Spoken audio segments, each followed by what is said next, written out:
మనం చూసాం సినిమా వాళ్ళు ఎంత అవమానం చేశారండి. ఈరోజు తెలుగు సినిమా ప్రపంచ రంగంలో బ్రహ్మాండమైన పేరు తీసుకొచ్చే పరిస్థితికి వచ్చారు. తెలుగు బిడ్డగా నేను గర్విస్తున్నా. నిన్న 58 సంవత్సరాల తర్వాత ఫస్ట్ టైం మనవాడు జాతీయ స్థాయిలో నేషనల్ హీరో అవార్డు వచ్చే పరిస్థితికి వచ్చింది అల్లు అర్జున్కి.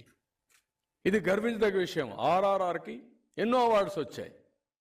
ఇలాంటివి ఉంటే వాళ్ళని అవమానించడం, మాట్లాడితే వాళ్ళ మీద దాడి చేయడం, మాట్లాడితే అవమానించడం, ఇష్టానుసారంగా పోయే పరిస్థితికి వచ్చారు. ఇవన్నీ ఎందుకు వస్తున్నాయంటే మళ్ళా లక్ష్యం ఒకటే, అతనికి లక్షల కోట్ల రూపాయలు దోపిడీ చేయాలి, అడ్డం వచ్చిన వాళ్ళని ఎక్కడికక్కడ ఫినిష్ చేయాలి. ఎవడు మాట్లాడినా వాడిని మాట్లాడకుండా చేయాలి, ఎవడు నోరెత్తకూడదు. వీళ్ళ దోపిడీ యథేచ్ఛగా జరగాలి. అది ఇతని లక్ష్యం. వదిలిపెట్టే సమస్య లేదు.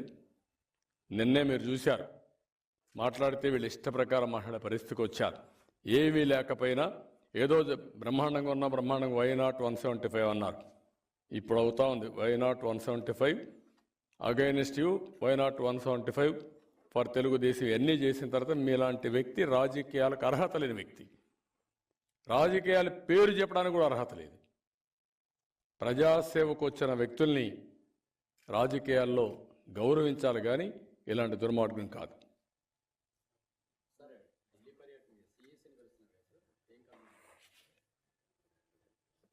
Election commission కలుస్తున్నాం.